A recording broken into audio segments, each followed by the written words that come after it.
안녕하세요. 사랑하는 나그네 교회 교회 여러분, 그리고 하나님의 말씀을 기쁨으로 함께 읽어가는 그리스도 형제 자매된 교회 여러분, 오늘 우리가 읽을 주의 말씀은 민수기 32장입니다.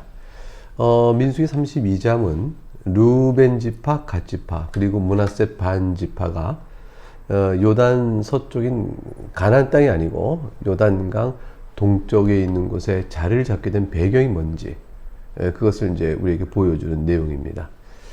1절부터 보겠는데 한번 그림을 보시죠. 이 그림 보시면 하나는 영문으로 된 게 있고 또 하나는 이제 우리말로 되어 있는 게 있죠. 먼저 영문된 그림이 이제 지도처럼 되어 있는데 아래에 그 중간에 호수처럼 생긴 게 이제 사해입니다. 그리고 그 사해에 따라 쭉 한 줄기 올라가는 것이 요단강이고요.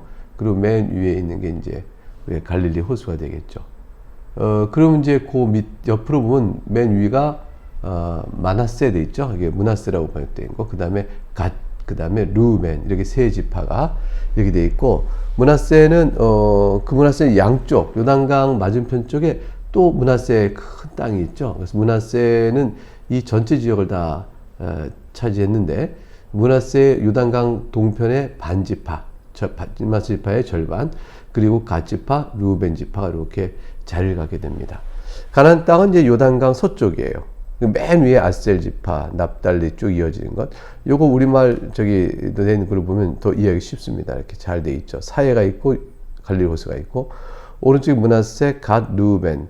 루벤 갓 옆에 암몬이 있고, 루벤 밑에 바로 모압이 자리 잡고 있죠. 그러니까 위에부터 압셀, 납달리, 스불로, 이사간, 므낫세, 그리고 에브라임, 베냐민, 단, 유다, 시몬, 이런 식으로 쭉 돼 있고, 유다 왼편 지중해 쪽에 이제 블레셋 민족이 있는 그런 형태가 되어 있는 상황입니다.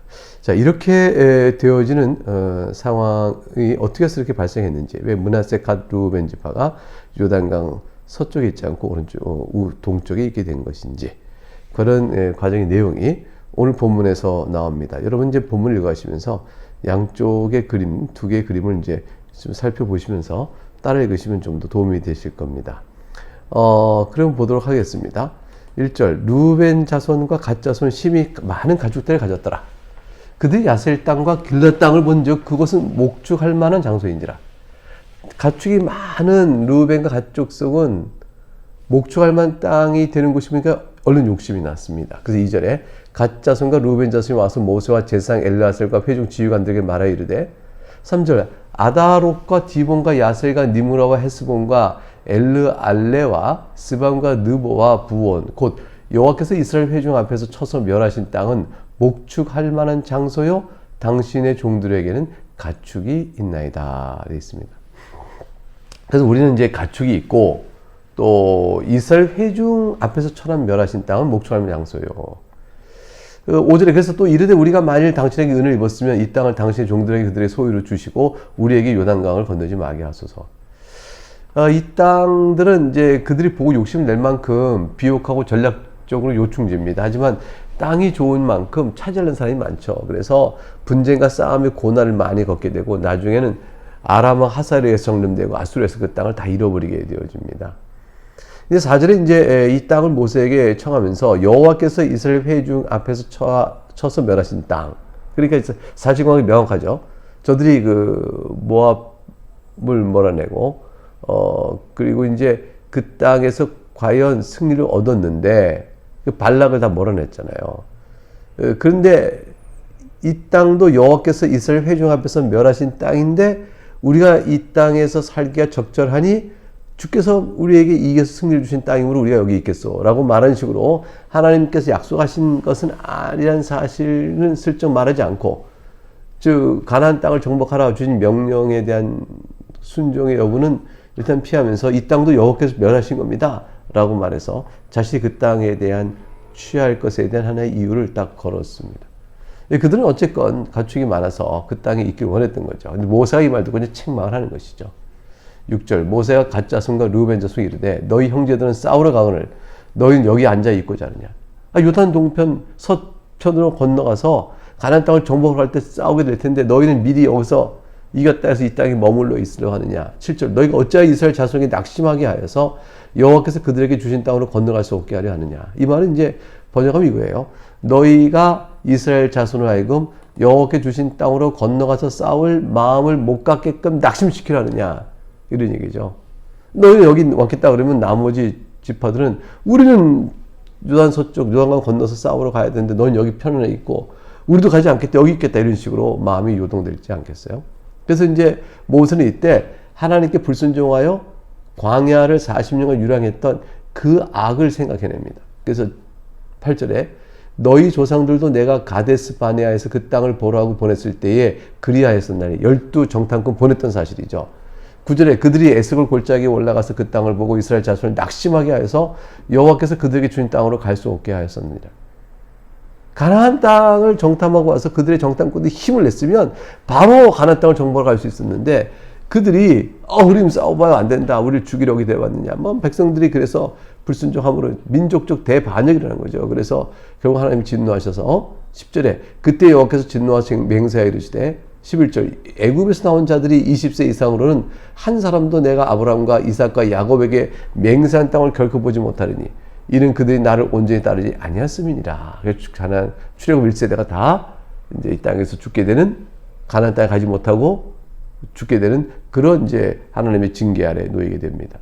12절 그러나 그나스 사람 여분네 아들 갈렙과 눈의 아들 여호사는 여호와를 온전히 따랐느니라 하시고 여호와께서 이스라엘에게 진노하사 그들에게 40년 동안 광야에 방황하게 하셨으므로 여호와의 목전에 악을 행한 그 세대가 마침내는 다 끊어졌느니라.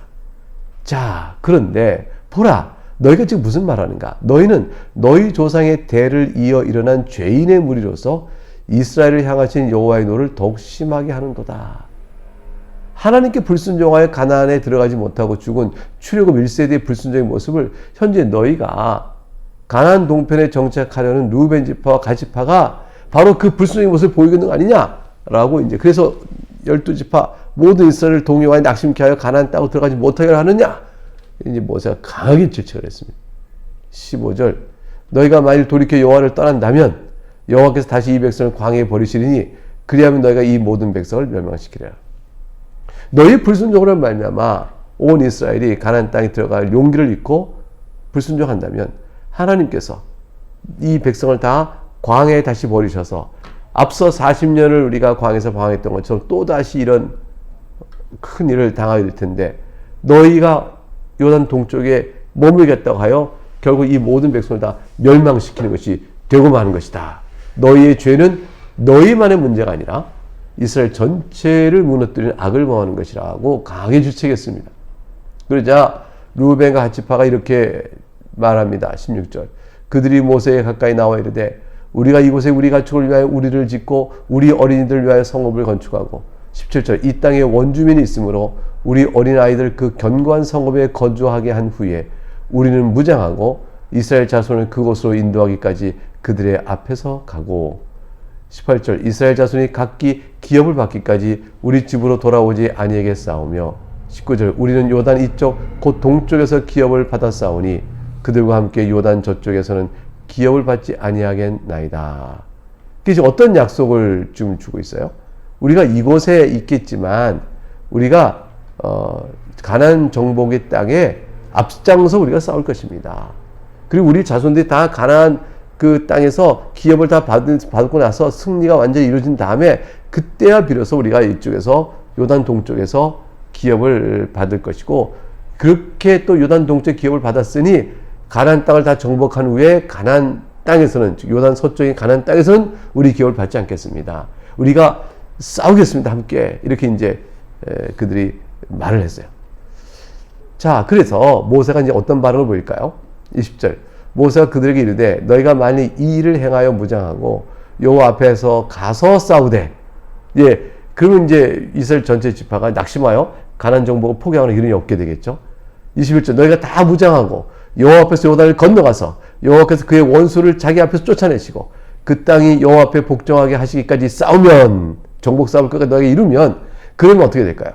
여호와 앞에서나 이스라엘 앞에서나 무죄하여 돌아오겠고 이 땅은 여호와 앞에서 너희 소유가 되려마는 그래서 요단 동편의 땅은 그렇게 한다면 너희 땅이 될 것이다. 그러나 23절 너희가 만일 그같이 아니하면 여호와께 범죄함이니 너희 죄가 반드시 너희를 찾아낼 줄 알라.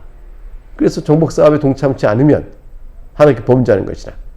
그러니까 너희는 그런 사실을 잘 알고 너희는 어린아이들을 위하여 성읍을 건축하고 양을 위하여 우리를 지으라. 그리고 너희 입이 말한 대로 행하라. 그래서 너희가 정복전쟁하는 동안에 어린아이들과 이 약한 유부녀들을 위해서 성읍을 건축하여 그들을 보호하도록 하고 양을 보호할 수 있도록 우리를 지으면서 있으라라고 말했어요. 자, 이렇게 해서 이제 모세가 조건부로 승인한 거죠. 너희가 이렇게 한다면 내가 승인하겠다. 그래서 이제 25절 이 말을 듣고 갓 자손과 루벤 자손이 모세에게 대답합니다. 이르되 주의 종들이 우리 주의 명령대로 행할 것이라. 우리의 어린아이들과 아내와 양떼와 모든 가축은 이곳 길앗 성읍에 두고 종들은 우리 주의 말씀대로 무장하고 여호와 앞에서 다 건너가서 싸우리다. 그래서 이제 그들 요단 동편의 기업을 받기 위하여 강한 결심으로 모세에게 약속했습니다. 이제 모세는 28절부터 이러한 루벤 갓 자손들의 이런 결심이 또 이와 같은 청원에 대하여 다른 지파들의 수령들에게 또 납득을 시킬 필요가 있죠. 그래서 그들을 불러 어떻게 할 것인가를 말함으로 또 공적인 승인을 하는 거죠. 공적으로 너희가 요단 동편의 땅에서 이렇게 기업을 받는 것으로 하는 것으로 이제 모세가 공적인 승인을 해주는 절차가 이제 28절부터 나옵니다. 이에 모세가 그들에게 대하여 제사장 엘르아살과 눈의 아들 여호수아와 이스라엘 자손 지파의 수령들에게 명령하니라. 29절 모세가 그들에게 이르되 갓 자손과 루벤 자손이 만일 각각 무장하고 너희와 함께 요단을 건너가서 여호와 앞에서 싸워서 그 땅이 너희 앞에 항복하기에 이르면 길앗 땅을 그들의 소유로 줄 것이니라. 이제 다른 지파 수령들에게 말하는 것이죠. 갓 자손 루벤 자손이 너희와 함께 싸울 것이다. 그래서 그 땅이 다 정복되면 길앗 땅을 저들이 원하는 대로 요단 동편 길앗 땅을 그들의 소유로 줄 것이다. 그러나 그렇게 한다고 해서 여러분 당신들은 불평하지 마시오. 만일 그들이 너희와 함께 30절 무장하고 건너가지 않으면 어찌 됩니까? 여기 조탁이 있으면 어떻게 됩니까? 이렇게 말할 수가 있잖아요. 그러니까 만일 그렇지 않는다면 그들은 가나안 땅에서 너희와 함께 땅을 소유할 것이다. 무슨 말이죠? 그들이 함께 무장하고 건너가지 않으면 그들은 결코 요단 동편의 땅을 갖지 못하게 될 것이라. 내가 허락하지 않을 것이다. 이런 뜻이에요. 그러니까 이들이 요단 동편에 있겠다고 해서 함께 무장하고 요단 서편의 싸움에 정복도 안 하게 되어지면 그러면 요단 동편의 땅을 못 가게 될 것이고 또 요단 땅에 정복한 땅을 공짜로 싸우지 않고 얻게 될 것인 뜻이 아니에요. 그런 뜻이 아닙니다. 그런 게 아니고 그들이 요구하는 가나안 동편의 땅을 허락할 수가 없다라는 것이죠. 그러니까 그들이 싸우지 않고 가나안 땅을 분배받게 되는 뜻은 아니에요.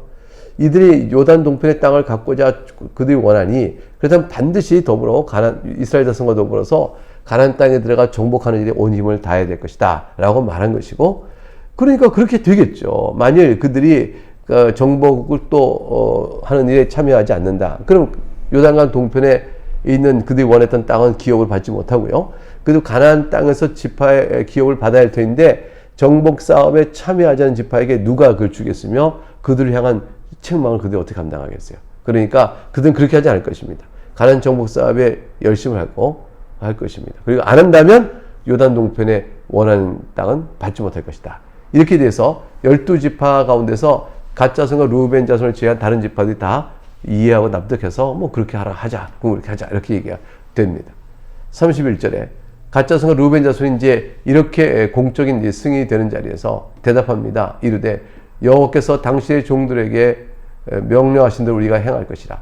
우리가 무장하고 여호와 앞에서 가나안 땅에 건너가서 요단 이쪽을 우리가 소유할 기업이 되게 하리이다. 요단 이쪽은 이제 동편이죠. 자기들이 원하는 땅이에요. 자, 그래서 33절 가니까 이제 모세가 이 요단 동편의 땅을 어떻게 분배할 것인지를 이제 지시해 줍니다. 그곳에 있기 때문에 또 거기서 또 세 지파가 다투면 안 되니까요. 근데 므낫세 반지파가 등장해요. 여기서 총원은 아까 르우벤 지파와 갓 지파만 했는데 므낫세 반지파가 등장합니다. 볼까요? 33절 모세가 갓 자손과 르우벤 자손과 요셉의 아들 므낫세 절반 지파죠. 반 지파에게 아모리인의 왕 시혼의 나라와 바산 왕 옥의 나라를 주되, 이게 길앗 땅이에요. 곧 그 땅과 그 경내 성읍들과 그 성읍들의 사방 땅을 그들에게 주매. 왜 므낫세 반 지파, 절반 지파가 여기서 등장하냐 이거죠. 요청한 것은 갓 지파와 르우벤 자손뿐인데 그 일은 39절에 나옵니다. 자, 그럼 먼저 갓 지파와 루벤 지파에게 분배된 땅을 먼저 살펴보죠. 34절 갓 자손은 디본과 아다롯과 아루엘과 아다롯 소반과 야셀과 욕부하와 그 다음에 벤니무라와 벳하란들의 견고한 성읍들을 건축하였고 또 양을 위하여 우리를 지었으며 되어 있죠. 그 다음에 루벤 자손은 헤스본과 엘르알레와 그 다음에 기랴다임과 드보와 바알무온을 건축하고 그 이름을 바꾸었고 또 신마를 건축하고 건축한 생업들의 새 이름을 주었고 이렇게 되어 있어요. 네, 그래서 이제 그들이 지도에서 본 것처럼 이제 여기 갓 자손과 루벤 자손이 땅을 각각 차지했습니다. 근데 므낫세 절반 지파는 어떻게 된 것일까? 39절에 이유가 나오는데요. 므낫세의 아들 마길의 자손은 가서 길랏을 쳐서 빼앗고 거기 있는 아모리를 쫓아내며 이 므낫세의 절반 지파는 자기들 지파의 힘으로 길랏을 쳐서 아모리진을 내쫓고 그 땅을 차지했어요. 자기네 힘을 차지하고 난 뒤에 모세가 그렇다면 너희도 가나안 땅의 정복사에 동참한다면 갓 지파 루벤 지파와 같이 너희가 원한다면 너희가 아모리 족속을 쳐서 물리치고 차지한 그 땅을 너희가 기업을 받을 수 있겠다고 말해주고 므낫세 절반 지파가 그러겠노라 해서 그들에게 주는 형태가 되어진 것입니다. 그래서 40절에 모세가 길랏을 므낫세 아들 마길에게 주매 그가 거기 거주하였고 므낫세 아들 야일은 가서 그 촌락을 빼앗고 하봇 야일이라 불렀으며 노바는 가서 그 낙과 그 마을들을 빼앗고 자기 이름을 따라 노바라 불렀더라. 그렇게 해서 전체 요단 동편의 세 지파의 자리가 왜 이렇게 약속의 땅인 가나안 땅이 아니고 그 동편 쪽에 있게 되는지 그 전체 경위와 배경들을 오늘 말씀을 통해 살펴봤습니다. 네, 여기까지 살폈고 약속을 이루게 하여 설사 동편에 있는 세 지파의 또 두 지파 반이죠. 므낫세 절반 지파니까 그들이 형제와 협력하여 하나님의 사역을 위하여 가나안 땅을 정복하는 일은 온 힘을 같이 했다라는 사실을 우리에게 중요한 교훈을 준다 할 것입니다. 네, 여기까지 읽었습니다. 감사합니다.